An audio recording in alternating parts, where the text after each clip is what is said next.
My sister stole my apartment, forged my signature, and framed me for guardianship fraud. Hi, I'm Brandon. I'm 26, and 6 months ago, my sister stole my apartment, forged my name on a guardianship form, drained my bank card, trashed everything I own, and left me with a smiley face and a middle finger. But today, she stood in a courtroom while a judge read out charges for fraud, theft, identity tampering, and I didn't say a word. I didn't have to. It was the first Monday in May when everything changed. I remember that because I just finished wiping the last windowsill in my apartment, and finally let myself breathe. No roommates, no borrowed futon, no emergency couches, just white walls, uneven floors, and a key that only I had, until I didn't. 4 months of double shifts, skipped meals, and YouTube tutorials turned that busted one-bedroom into something that felt like peace. I tiled the bathroom myself, hand-sanded the floors. I didn't even care that the kitchen smelled like paint and lemon-scented dreams. Then, Emily, if you've ever grown up with someone who gets away with everything, like absolutely everything, you already know where this is going. Emily was 5 years older, a professional excuse collector. She once borrowed my car in high school, got it towed, and somehow it got grounded. That's how it always went. But when I bought that apartment, when I told them her and my mom over dinner, something shifted. Emily laughed. Didn't think you could afford anything with those wages. Mom smiled but gave her a sideways glance, like please don't spiral at the table. Then Emily said, hope you like plumbing issues and roaches. Starter homes are rough. It stung, but I was too tired to care. I just smiled, because I'd won something I'd built alone. Then came that Monday. Hot for May. I was dripping sweat after work, ready for a cold shower and a balcony nap. But my key didn't turn. I jiggled it, tried again. Then I heard it. Laughter. Inside, a woman's voice. Knocked once. The door cracked open. Emily, wearing my shirt, holding my cereal. Oh, hey, Mom had the locks changed. We moved in last week. Me and Jamie, she said. You know, my son? He needs stability. You're young. You'll bounce back. I didn't even argue. I just left. Sat in my car, called my mom. Her voice tired. Please don't make a scene. Emily's going through a lot. You're always working anyway. She needs this more than you. That was the moment. The first snap. Quiet, not loud, but final. I went to the police the next morning with my lease and ID in hand. What I got was a form. Then an eviction timeline. Then an uphill legal battle that would drag on for weeks. What I didn't know, Emily had already stolen my backup card, was charging furniture, groceries, wine racks all in my name. And my mom? She said, I'm sure it's just for necessities. No, it wasn't. And I wasn't letting it go. I didn't scream. I didn't smash windows or throw fists. I did what I always do. I got organized. I filed the fraud report, froze the card, called my landlord, Mr. Rios, who nearly had a heart attack when I told him someone changed the locks without permission. That's illegal, Brandon. She's not even on the lease. I know, I said, but she's in my bed eating my cereal, so what now? He promised to start the eviction process. Said he'd post a notice on the door. Minimum 30 days. 30 days of her living in my home, touching my stuff, pretending like she earned it. That night, I crashed at Darren's again, my coworker turned lifeline. He handed me a beer and said nothing. Just sat with me. No questions. Just space. Then came the fake guardianship filing. Got a call from CPS. Mr. Harper, we received a guardianship request submitted under your name for Jamie Harper, my nephew. I didn't file anything.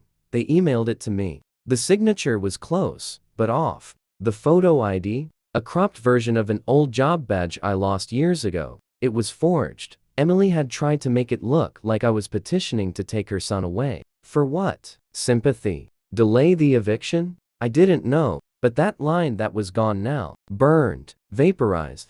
I stormed to my mom's. I held up the printout. She forged my name. She used an old badge photo. You helped her do this? She blinked. Said nothing. Then softly, she's your sister. She's struggling. You always resented her. That's when I knew. There was no reaching her. My mother hadn't just picked sides. She'd always pick sides. I just hadn't wanted to see it.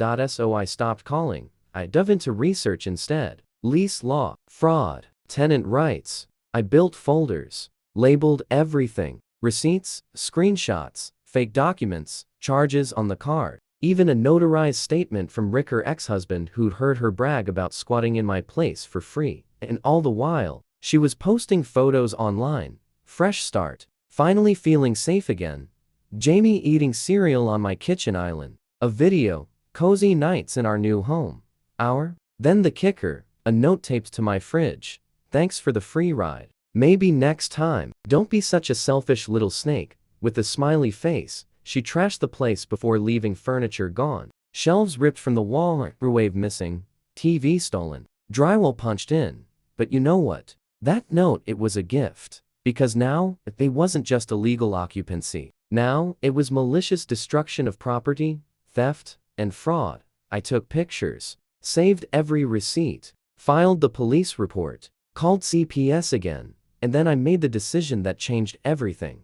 I wasn't going to win this by screaming. I was going to win this by becoming the most organized, legally terrifying version of myself imaginable. They thought I wouldn't fight. They didn't know who I was. The day of the hearing, Emily showed up late. No lawyer, no apology. Just a wrinkled blouse and that same smug smirk I'd seen the day she answered my door in my shirt. She didn't even look at me. Just scrolled on her phone like this was some casual inconvenience.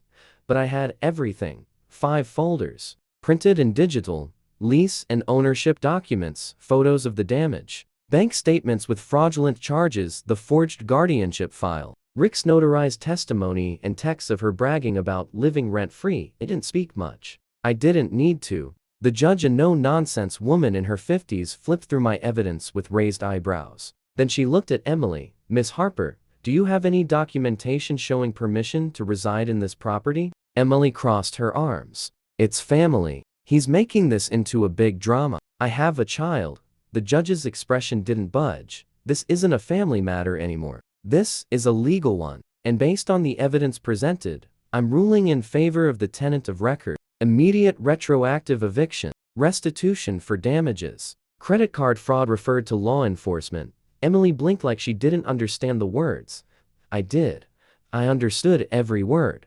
She tried to protest. This is ridiculous. He's just mad I needed help. But the judge cut her off. You changed the locks on a legally leased apartment. You submitted a forged document to a government agency. You charged over $800 in purchases to a card that didn't belong to you. That is not a misunderstanding. That is criminal behavior. Boom.no yelling. No drama. Just quiet, cold accountability. I walked out of that courthouse with the official ruling in hand, and a silence I hadn't felt in months. Not relief, not yet, but something close. But the biggest shift came a week later. Detective Owens called me. We've reviewed the forgery case. Between the CPS report and the falsified ID, the DA's office is filing formal charges. Fraud, identity theft, submission of falsified documents. It was happening. Emily was finally facing real consequences. Then, as if on cue, she texted me. A voicemail followed.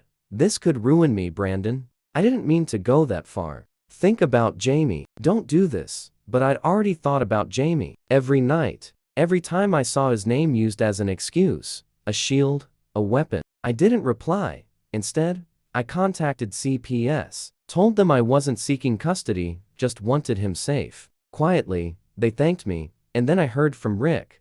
He'd filed for full custody. Said Jamie had been left with friends for days while Emily bounced between boyfriends. CPS followed up. She missed appointments, ignored calls. She didn't even show for the final custody hearing. Rick got full legal guardianship, and just like that, Emily lost everything. She'd stolen, everything she'd weaponized. She tried to call again, left one final voicemail, sobbing, I messed up. Please, let's fix this. I'm your sister, but I wasn't her brother anymore. Not to her. Emily's number stayed blocked. Same with my mom's. After that last door slam, I was done collecting emotional debt from people who never planned to pay it back. Instead, I got to work. Harper, fix it. My side project turned escape plan was no longer some scrappy idea on a napkin. With the eviction behind me and Emily officially out of the picture, I threw myself into it like my life depended on it. Because honestly, it kind of did. I was tired of letting people define me. Broke, passive, too quiet to fight back. Nah, that guy was gone. This version of me wore work boots and knew how to hang drywall in under an hour. This version of me had a van, a logo, and a business email that didn't end in @gmail.com, and business. It exploded. Darren helped me set up a proper calendar system. I started getting booked 3 weeks out, small repairs, shelving, custom closets, tile jobs. Word spread faster than I expected. I even had clients offering to pay extra to bump up their appointment dates.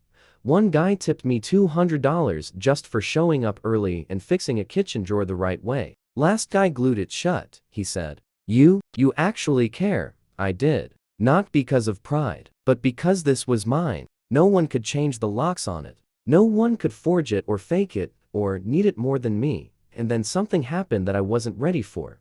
I got an email from an address I didn't recognize. Subject line, from Jamie with help from my friend's mom. I just stared at it for a full minute. My thumb hovered over the trash icon, but I opened it. Hi, Uncle Brandon. I don't know if you're mad at me too. Mom said you hate us now, but I don't believe that. I miss you. Can I see you sometime? Drawing attached. The drawing was simple, crayon, a stick figure with spiky hair labeled Uncle B, holding a big wrench. Next to him, a smaller stick figure holding a red toolbox. Me plus B fix stuff. That was it. That little mess of colors broke me harder than any legal filing ever could. Because Jamie? He didn't ask for any of this. He didn't forge documents or trash apartments or weaponize guilt. He was just a kid. A quiet, observant, oddly thoughtful kid who still remembered that I once helped him build a Lego car when everyone else was too busy arguing in the kitchen. I didn't reply. Not directly. But I did forward the message to CPS, carefully. I told them I wasn't seeking contact. I just wanted them to know Jamie was trying to reach me. That maybe, just maybe, he needed something more consistent in his life than a new boyfriend every 3 weeks and a mother on probation. They thanked me, said they'd handle it. I didn't push, because now, everything was about control. Not the kind Emily used to manipulate people, but the kind you get from clarity. I knew who I was, and I knew what came next. The court letter came 6 months after she moved in. The case number was etched across the top like a final stamp. Emily Harper, guilty plea entered. She'd taken a deal, no jail, but probation, a criminal record, mandatory counseling, and restitution payments. It wasn't perfect, but it was enough. I stood in my newly repaired apartment, fresh paint, new TV, the faint smell of lemon cleaner and sawdust in the air, and just breathed. For the first time in almost a year, there was nothing broken in sight, nothing stolen, nothing I had to chase down or file a report about. It was just mine again. Then came the knock. It was Darren, holding a 6-pack and a ridiculous grin. You ready? He didn't need to say what for. We'd been talking about it for months. The official relaunch of Harper Fix It LLC now. New logo, new website, even branded polos. We were legit. I'd hired 2 part-timers. Guys I trusted. One of them, Marcus, had reached out after seeing the Venmo post story that went viral about the guy who sent his ex a $6,427 invoice for 8 months of being her unpaid boyfriend. Apparently, it hit home. We grabbed beers, swapped horror stories. Turns out, he'd been through something eerily similar, but worse. And just like that, I had my team. We launched with a month's worth of jobs already lined up. Business cards flew out of my hands like hotcakes. I started getting invited to small biz meetups, local contractor mixers, even a young entrepreneur panel at a community college. One of those panels, someone asked me the question that stopped me cold. What made you start your business? I paused, then said, honestly, I got robbed. The audience laughed, not knowing it wasn't a punchline. I smiled anyway, but instead of staying broke and angry, I built something no one could take. That line stuck. People remembered it. Meanwhile, Emily, she'd gone radio silent. Her Instagram, once filled with single mom strength quotes and Fox influencer selfies in my apartment, was gone. Deleted. Last I heard through the grapevine, thanks to Taylor, her former roommate turned surprise informant, she'd moved back in with our mom who, unsurprisingly, never reached out again.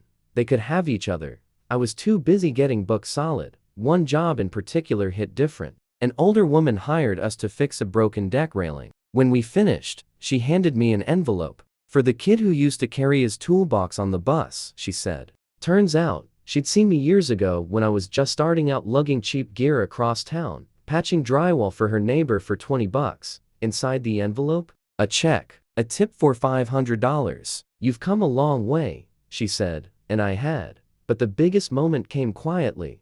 Late one night, I got a text from an unknown number. I hesitated, then opened it. Jamie's doing well. He asks about you a lot. Rick said he started fixing things around the house with him. Says he wants to be a fixer like Uncle B. I stared at the message for a long time.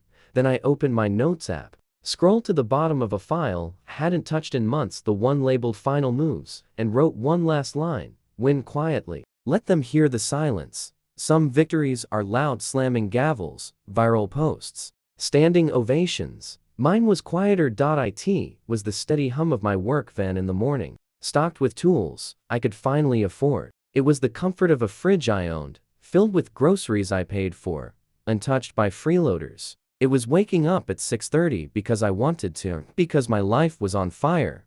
Harper Fix. It wasn't just a job anymore, it was momentum. I had branded invoices, repeat clients, word-of-mouth referrals. I even had a Google review page. And yeah, I checked it more than I'd admit. Brandon fixed my cabinet and my day.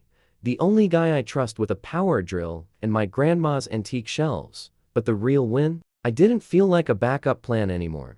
I wasn't the quiet brother, the invisible son, the guy who bounced back easily so he could be sacrificed again. I was my own headline. Then, out of nowhere, came a twist I never expected. Not drama, not chaos. A job.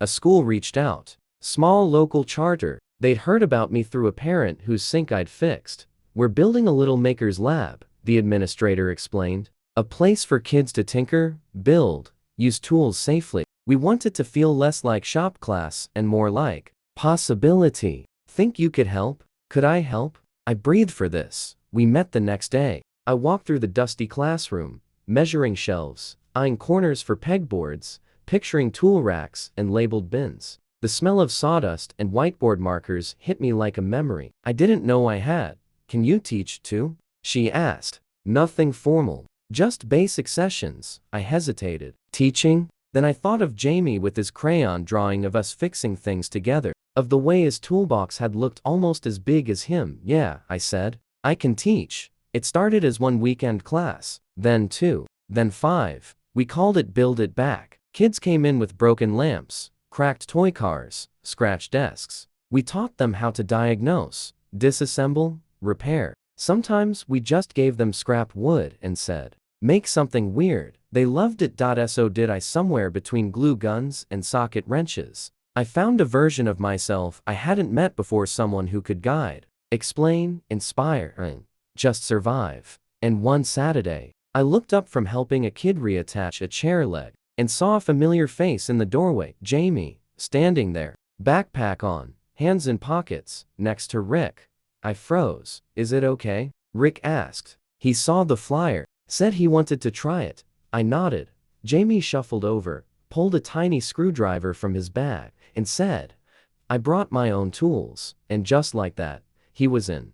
I didn't cry. Not then. But when class ended and he held up the crooked little birdhouse he'd built lopsided and smeared with glue and said, I want to put it in your apartment window. My chest cracked open like drywall under a sledgehammer. Not from pain this time, from peace, from the quiet, steady, earned kind of joy that no one could fake or steal. The birdhouse sat on my windowsill for weeks, a crooked little monument to resilience, streaked with blue paint and a glue drip that dried like a teardrop. I didn't fix it. I didn't sand it or straighten it. It was perfect. Jamie came to every Build It Back session after that. Rick brought him the first few times, always hanging back, sipping coffee from a thermos, watching from the doorway with that worn-out patience only full-time single parents seem to master. Eventually, Jamie started biking over on his own. Always early, always asking questions. Uncle B, he said once, holding a power drill way too confidently, do you think I could have a van like yours one day? I looked at him. Nah, I said. Yours'll be better. We high-fived. Life became strangely quiet in the best way. Work, classes, dinners with friends. No drama, no texts from unknown numbers, No family guilt trips or fake emergencies. Until one evening, I saw her, Emily. I was leaving a supply store, arms full of outlet covers and brackets, when I looked up and saw her across the parking lot. She didn't see me. Or maybe she did and pretended not to. She looked different, smaller, not physically, just diminished somehow. She was wearing a faded hoodie, hair in a messy bun that looked less effortless chic, and more, haven't showered in a few days. She was pushing a cart with a crying kid inside, not Jamie, a toddler, someone else's life. I didn't say anything, just watched her walk toward a beat-up sedan with mismatched doors, and for a split second, I felt something that surprised me. Nothing. No hate, no rage, not even pity, just nothing. She wasn't a villain anymore, just another person in the rearview, barely a shadow in a life I'd rebuilt with my own hands. Later that night, I told Darren what I saw. He nodded. "You still mad?" "No," I said. "I'm just full." "Of what?" I thought about it. My business, my apartment, my windowsill birdhouse. Jamie's goofy grin when he figured out how to use a level of the stuff that matters. He raised a beer. To full. Then came the invitation. An email from the school. "We're applying for a community grant to expand Build It Back into a full after-school program. Want to help us pitch it?" I did. We presented at a city funding meeting 2 weeks later. I showed them our attendance numbers, photos of the kids' projects, testimonials from parents. At the end, I said, "They're not just building things. They're rebuilding belief that they can fix stuff, that not everything has to stay broken, and sometimes that includes themselves." We got the grant, 6 figures. Build It Back became official. We got a second room, storage, real tool benches. We even started offering beginner classes for adults. Rick signed up for one. "You sure?" I asked, teasing. "Shut up and teach me how to fix a damn drawer," he said. And just like that, full circle. But one more message was coming. One final knock from the past, and it would land on a Tuesday morning in the form of an envelope slid under my door. No return address, just my name, in shaky handwriting, from Mom. The envelope sat on my kitchen counter all day, mocking me. I opened 1,000 doors in the past year to clients, to contractors, to a dozen kids wanting to learn how to build crooked birdhouses. But this one, I couldn't bring myself to tear it open. Until night fell, I sat alone at the counter, the soft buzz of the fridge the only sound, and I finally opened it. No fanfare, just a single page, lined paper, written in the same loopy cursive that used to sign my field trip forms, and "Love you, be safe" notes in my lunchbox. "Brandon, I don't expect you to forgive me. I know I let you down." I think I knew it even while it was happening, but I didn't want to face it. I wanted to believe helping Emily was helping all of us. But I see now, I abandoned the one child who never asked for anything. You were always strong, so I leaned on you until you snapped. I blamed you because it was easier than blaming myself. Emily's gone. I haven't heard from her in months. And I know I lost more than a daughter. I lost a son who did everything right and still got punished. If you ever want to talk, I'll be here. If not, I understand. Love. Momi sat there for a while, didn't cry, didn't scream, just thought about how many times I'd wanted those words. Back then, when I was sleeping on Darren's couch, when I saw the eviction notice on my own door, when I sat in a courtroom and watched my own family shrug like I was just a bump in the road. And now, I folded the letter, placed it in a drawer, didn't throw it out, but I didn't write back. Some things aren't for fixing. A week later, Build It Back held its first family night and open house where kids showed off their projects. Jamie stood next to his, a lopsided tool caddy with Harper Fix It etched on the side. When I walked up, he grinned. "I made this for your van." I ruffled his hair. "It's going in the front seat." Rick snapped a photo. The 3 of us. Jamie holding his caddy like a trophy. Me, smiling without faking it. Later that night, I sat on my freshly reupholstered couch, looking around the apartment that had once been wrecked beyond recognition. The walls were clean. The shelves were full. The air was still. I pulled out my phone, opened my calendar, and blocked off a week vacation. Not because I needed to escape, but because I could. I didn't post about it, didn't tag a location, didn't craft some petty caption about new chapters or cutting out the toxic. I just packed my tools away, locked my door, my lock, my key, and walked into a life I'd built from the wreckage. No revenge post. No big speech, just quiet victory, and sometimes, that's the loudest kind of justice there is.